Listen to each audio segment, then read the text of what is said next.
Hello everyone.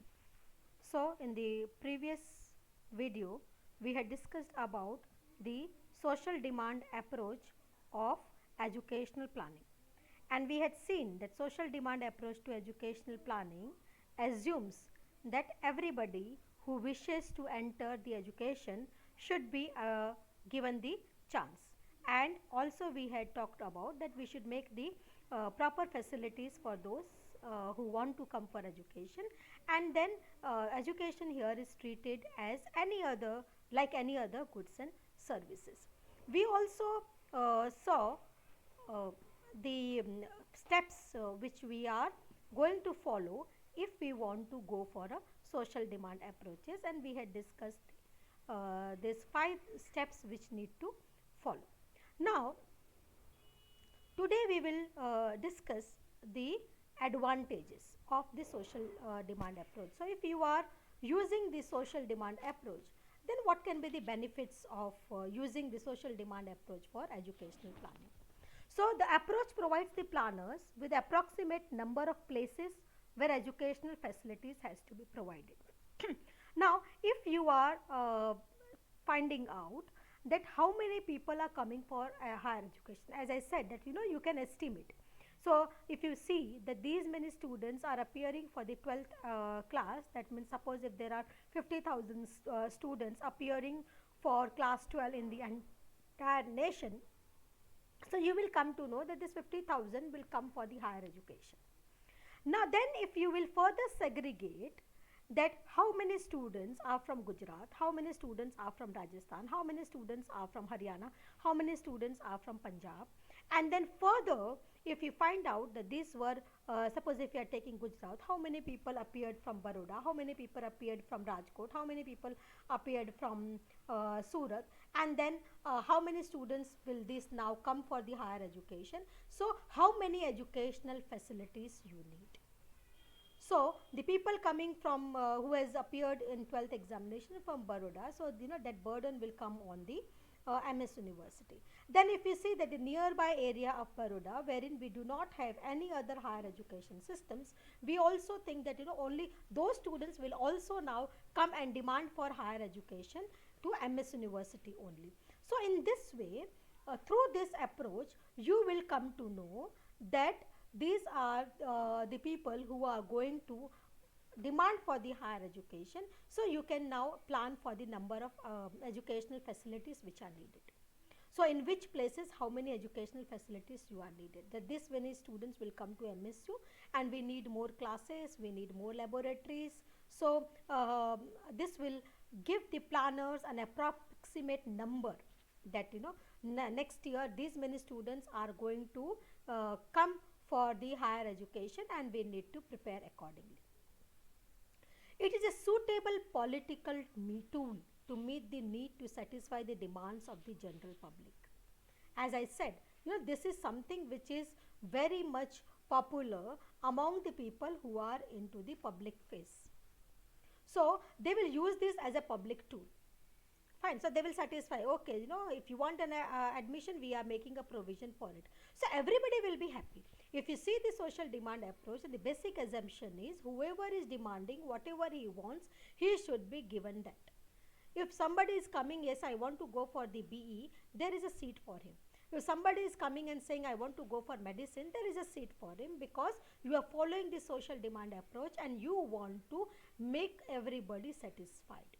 So this becomes a very nice political tool for these politicians, because they are satisfying everybody. So that is also one advantage for these politicians, because this is not creating any kind of problem for them and they can please the people to seek the vote from them or to seek the support from them. Where resources are acutely limited and where we are seeking to provide those kinds and qualities of education which will offer the greatest good to the greatest number, such planning techniques are best. We all know that the resources are limited. Suppose if you plan, okay, this is a course which is very much in need, and you think, very ideally you think कि भविष्य में ये education होना चाहिए, and then you plan certain things, and you also give resources for that, and then you find that there are no takers for that kind of education. What will happen then? That means your resources are wasted, and we know that the resources are limited. So if you are going for social demand approach, that means you are investing your resources only on those particular things for which there is a demand. That means there are seekers for that particular courses and you are making them available. So there is no wastage of resources. So when the resources are limited and when you are seeking to provide those kinds and qualities of education which will help the greatest number of people, then you can go for it. You want to please everybody, you want to satisfy everybody, and your resources are limited and you do not want to take that risk that you go for something new but there are no takers for it. So we can go for the social demand approach because limited resources are limited, and you are putting those resources only in those fields where there are takers, where you already have the students who are coming for those kind of education, and you are giving it for the benefit of a large number of people. Fine. So these are some of the advantages of the social demand approach, but it has also certain criticism. Now if social demand for education is given the whole weightage, it will lead to bulging enrollments, crowded classrooms, sharp dip in quality, and high dropout rates. Suppose if you are following, okay, everybody who is demanding whatever course or whatever education now is being given. So what will happen? There will be bulging enrollments and crowded classroom because we are allowing everybody. 200 लोगों को आना है, okay आ जाइए. ठीक है, 500 लोगों को आना है, ओके आ जाइए. But then that will also, we are allowing everybody for a particular course, so this will lead to bulging enrollment because you are giving whole weightage only to the social demand. You are not seeing whether that particular course is required or not, whether your society needs more medical professionals or not, whether your society needs more engineers or not. We have seen many engineers sitting at home, they are not getting job. So what will you do? If somebody wants to do engineering, will you allow? So if you are going for social demand approach, you have to allow them. So there will be bulging enrollments. Everybody who is demanding whatever course is being given, so there will be crowded classrooms. Sharp dip in quality. Fine. So quality will degrade, and high dropout rates. Because what you are doing is, whatever a person is asking, you are allowing them. You are not putting any checks. So what will happen? They are easily getting, and then during the process, they realize, oh, this is not good for me, and you want to opt out of it. So there will be high dropout rates because you are what you are seeing, you are just saying that the person is having that choice that I want to go for this. The person is eligible in the sense he has that 50% marks, or he qualified the 12th exam, but you are not talking about any kind of entrance test. You are not talking about his ability. You are not talking about his aptitude. Nothing you are talking about. You are just seeing that he is demanding this and you are giving him. Okay, so somebody comes who doesn't have aptitude to be a medical doctor, and you are allowing him to be a doctor, and during the process he realizes that that this is not the field meant for him, and he will drop out. So this will lead to high dropouts. If you see our education system, many a times the students, they do not understand, and then they just get the admission, and due process of time they realize that that is not their cup of tea, and then there is a dropout. So I have seen in my own family, my niece and all, they took that, they completed their BE, and after completing the BE, after studying for 4 years, I asked them that now, what are you planning to do? Fine, I told them कि अब तो degree हो गया है, अब आगे क्या करना है आपको? And then they said, Chachi, after completing this 4 years degree, we realized that this is not my field. Fine. But because everybody was going for engineering, everybody there's a craze for engineering. They took that engineering, and they got the admission. And by the end of by wasting after wasting 4 years, they realized, okay, this is the thing I'm not fit for. This is the thing which I dislike. So after 4 years, you realized, now that is wastage of resources. So this is also one of the criticism, that if you are allowing them without any checks and balances, then this will lead to bulging classroom. This will lead to crowded classroom. This will lead to dip in quality, and because you are allowing everybody, and also there will be high dropout rates. It assumes that economy would absorb all the new graduates. So what are you assuming here? Because you are allowing everybody, so you think, okay, whoever will come, they will be absorbed. Fine, but it will lead to unemployment and underemployment problems. This will again lead to it will threaten your social and political stability. As I said, because everybody who wants to be engineer, you are allowing him to enter the engineering course. Anybody who wants to study medicine, you are allowing him to enter into medicine. Have you seen what are the demand in the society? Whether you really need engineers, whether you really need the doctors in the society. But in this social demand approach, you do not have this kind of thinking. Fine, you do not, because the basic assumption is you want to be popular in the minds of the people, you want to please them, so give them whatever they are demanding. So this will lead to various problems of unemployment, and there will be a instability. You will find there will be a problem in the demand and supply. Fine. You will find that for certain professions there is a demand, but we do not have supply. For certain professions there is no demand, but we have high supply. We need teachers, but nobody goes for the teacher education courses. We need doctors, but nobody goes for medicine. We don't need engineers, but there are engineers. So this kind of situation might take place. The data actually shows a mixture of demands for places and supply or capacity available. Now, how will you find out the demand? As we had seen in this step, that you will see the enrollment. How will you see the enrollment? Okay, you will see, okay, these many people have applied in MSU. Fine. So you will see, okay, that is the demand. But the same person must have applied somewhere else. That means there is a duplication. So when you are finding out the demand, like how many people are demanding the BCom course, so this how will you find out? You will find out how many of them have applied. Fine. So if you see and you take the data from the university, okay, tell me how many students have applied in BCom, and you get that. But is it the only way? The same person must have applied somewhere else also. He must have applied in Delhi University also. He must have applied in JNU also. He must have applied in some private college also. So the data, how will you get the data?